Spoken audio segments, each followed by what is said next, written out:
राजस्थान में मुख्यमंत्री के नाम को लेकर सस्पेंस आखिरकार खत्म हो गया है। तस्वीर अब बिल्कुल स्पष्ट हो गई है। भजन लाल शर्मा को नया मुख्यमंत्री चुन लिया गया है। इसके अलावा राज्य में 2 डिप्टी सीएम भी होंगे।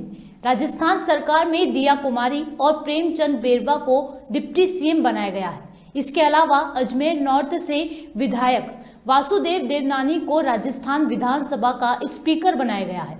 वे 2003 से लगातार 5वीं बार विधायक बने हैं।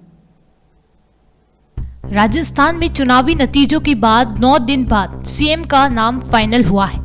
भजन शर्मा सांगानेर से विधायक हैं और पहली बार विधायक बनकर अब राजस्थान के मुख्यमंत्री होंगे। पहली बार विधायक बने भजन लाल शर्मा को मौका दिया गया। भजन लाल शर्मा राजस्थान की सांगानेर विधानसभा सीट से विधायक हैं। वे भारतीय जनता पार्टी की राजस्थान इकाई के प्रदेश महामंत्री का पद भी संभाल रहे थे। भरतपुर से ताल्लुक रखने वाले 56 वर्षीय भजन लाल शर्मा ब्राह्मण समाज से आते हैं। खास बात यह है कि 2023 में हुए विधानसभा चुनाव में वे पहली बार विधायक बने हैं। भजन लाल शर्मा को संघ और संगठन दोनों का करीबी माना जाता है। अब सबसे बड़ा सवाल ये उठता है कि क्या वसुंधरा की विदाई होगी? भजन लाल शर्मा के रूप में नए सीएम के ऐलान के बाद अब राज्य में वसुंधरा राजे की विदाई हो गई है। राजे ने 2 बार राज्य के सीएम पद की कमान संभाली थी। भाजपा की ओर से पहले से ही इशारा कर दिया गया था कि पार्टी किसी नए चेहरे को सीएम पद की कमान सौंप सकती है। इस कारण ये तय माना जा रहा था कि वसुंधरा इस बार सीएम नहीं बनेंगी। विधायकों ने चुना है नेता। जयपुर में राजनाथ सिंह की अगुवाई में 3 पर्यवेक्षकों द्वारा विधायक मंडल की बैठक बुलाई गई। इस बैठक में विधायकों ने भजन लाल शर्मा को अपना नेता चुना है। अब तक मिली जानकारी के मुताबिक खुद वसुंधरा राजे ने नए मुख्यमंत्री के रूप में भजन लाल शर्मा के नाम का प्रस्ताव रखा है। माननीय प्रदेश अध्यक्ष जी, सबसे पहले तो मैं हमारे देश के यशस्वी प्रधानमंत्री सम्मानीय नरेंद्र मोदी जी को धन्यवाद देना चाहता हूं। मैं हमारी पार्टी के राष्ट्रीय अध्यक्ष सम्मानीय जेपी नड्डा जी को धन्यवाद देना चाहता हूं। सम्मानीय हमारे गृह मंत्री अमित शाह जी को धन्यवाद देना चाहता हूं। हमारे रक्षा मंत्री सम्मानीय राजनाथ सिंह जी को धन्यवाद देना चाहता हूं और हमारे पर्यवेक्षक महामंत्री हमारे सम्मानीय विनोद तावड़े जी, उपाध्यक्ष हमारी बहन सरोज जी, उनको भी धन्यवाद देना चाहता हूं। और जिन्होंने नाम का प्रस्ताव किया, हमारी पार्टी की राष्ट्रीय उपाध्यक्ष और पूर्व मुख्यमंत्री माननीय वसुंधरा राजे जी का भी धन्यवाद देता हूं और माननीय प्रदेश अध्यक्ष जी का भी मैं तहे दिल से बहुत बहुत धन्यवाद देना चाहता हूं। हमारे प्रभारी माननीय अरुण सिंह जी का मैं बहुत बहुत धन्यवाद देना चाहता हूं। हमारे चुनाव के प्रभारी माननीय प्रहलाद जोशी जी, बहन विजय राठकर जी, हमारे संगठन के महामंत्री माननीय चंद्रशेखर जी और मैं मेरे साथ उप मुख्यमंत्री बहन दिया जी और प्रेमचंद जी बेरवा जी को भी धन्यवाद देना चाहता हूं।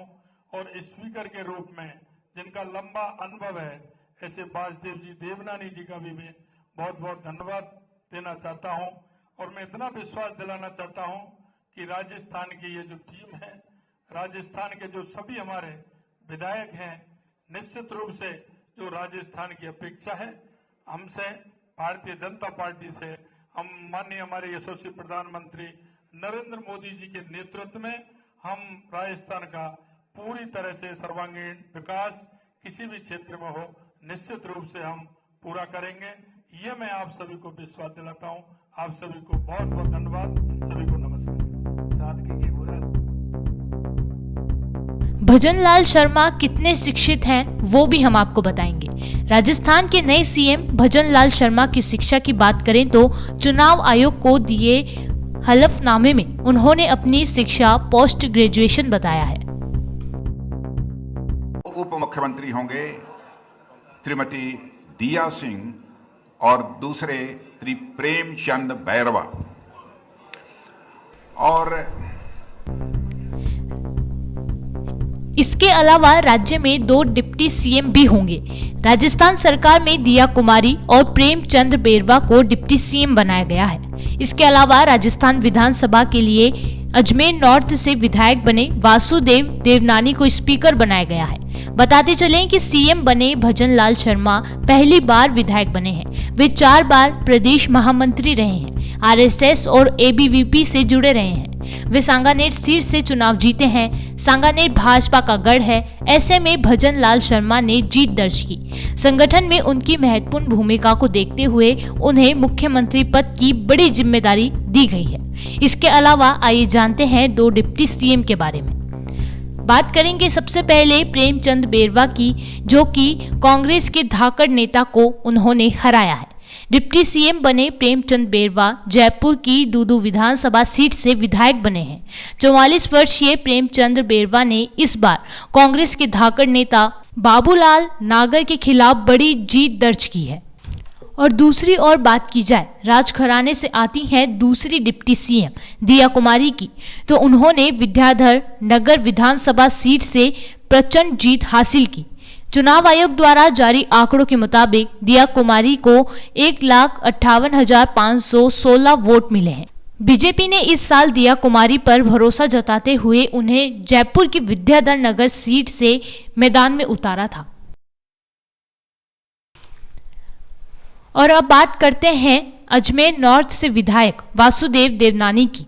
इसके अलावा अजमेर नॉर्थ से विधायक वासुदेव देवनानी को राजस्थान विधानसभा का स्पीकर बनाया गया है। वे 2003 से लगातार 5वीं बार विधायक बने हैं। विधायक वासुदेव देवनानी पहले एबीवीपी प्रदेश अध्यक्ष भी रह चुके हैं। वासुदेव देवनानी संघ की भी पसंद माने जाते हैं। बिना सीएम फेस के बीजेपी ने चुनाव लड़ा था।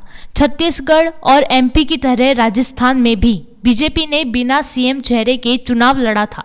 बीजेपी इन चुनावों में पीएम मोदी के चेहरे पर जमीन पर उतरी। राजस्थान में 200 में से 199 सीटों पर हुई वोटिंग में बीजेपी ने शानदार जीत हासिल की है। पार्टी ने 115 सीटों पर जीत हासिल की है, वहीं 69 सीटों पर कांग्रेस को जीत मिली। वहीं राजस्थान के नए मुख्यमंत्री की संपत्ति की बात करें तो राजस्थान के नए मुख्यमंत्री भी करोड़पति हैं। इनके पास 1 करोड़ रुपए से ज्यादा की चल अचल संपत्ति है। ऐसा है कि मैं दौड़ में नहीं था, तुम दौड़ रहे थे ज्यादा, मीडिया ज्यादा दौड़ रही थी, मैं तो अपने शांति से बैठा था। हम तो बहुत सौभाग्यशाली हैं। हम आया उसके बाद से थोड़ा सा कहीं हम तो बहुत सौभाग्यशाली हैं कि हमें इतना अवसर मिल रहा है इस जीवन में। लाखों करोड़ों लोग रोज पैदा होते हैं और हम उनमें से एक सौभाग्यशाली हैं कि जिनको पार्टी ने अवसर दिया है जीवन में सेवा करने का अवसर मिला। कांग्रेस सरकार में जिस तरह पेपर लीक हो रहे थे, लेकिन भाजपा के सरकार में 3 मुख्यमंत्री बने और कहीं भी थोड़ा सा भी 1% भी लीकेज नहीं है। विधायक बहुत यही तो हमारे पार्टी की खूबी है और यही हमारा अनुशासन है। और आने वाले समय पर देखेंगे कि बहुत बेहतर काम राजस्थान में होने वाला है। धन्यवाद। नहीं, ऐसा कुछ नहीं है, उनको बहुत अनुभव है और बहुत युवावस्था से बाल्यावस्था से पार्टी के साथ जुड़े हैं और लगातार तीसरी बार वो प्रदेश के महामंत्री रहे हैं और बहुत अनुभव है सरकारों के साथ काम करने का और एक निष्ठावान सेवा करने वाले कार्यकर्ता हैं। और माननीय प्रधानमंत्री जी की इस दूरगामी सोच का और उनके निर्णय का हम बहुत अभिनंदन करते हैं कि कार्यकर्ताओं को जिस प्रकार से उन्होंने सम्मान दिया है। 3 बार के रहे महामंत्री, पूरा राजस्थान का दौरा किया हुआ अनुभवी व्यक्ति, सांगानेर जैसी सीट से जीत के आए। भरतपुर को लोहागढ़ कहते हैं, लोहागढ़ का व्यक्ति लोह पुरुष बन के राजस्थान को आगे बढ़ाएगा। हम उनके अगुवाई में पूरे प्रदेश में काम करें। के समर्थक कह रहे हैं कि हम डिसअपॉइंटेड है क्योंकि जब भजन लाल शर्मा उन्हें मैच्योर होने में टाइम लगेगा अभी। नहीं, देखो वसुंधरा जी ने प्रस्ताव रखा है। अब उनकी बात को जो उनका कोई समर्थक काट रहा है तो गलत बात है। प्रस्ताव वसुंधरा जी ने रखा और मैंने समर्थन किया, मेरे जैसे 3 लोगों ने और समर्थन कर दिया। सीनियर की अवहेलना नहीं हुई लगता आपको? सीनियर क्या होता है राजनीति में? सीनियर जूनियर के लिए काम करते हैं और अभी वो विधायक बने हैं।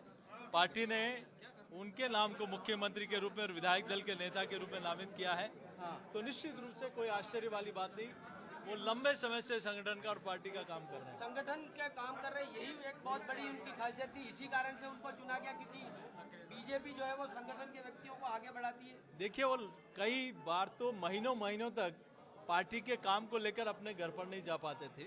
बहुत लंबे समय से वो प्रवास और पार्टी के व्याप को लेकर पूरा अपना एक तरह से विस्तारक के रूप में वो पार्टी का काम किया है। तो आज बहुत खुशी है कि एक ऐसे कार्यकर्ता को भजनलाल जी शर्मा के रूप में आज राजस्थान के मुख्यमंत्री के रूप में राजस्थान की जनता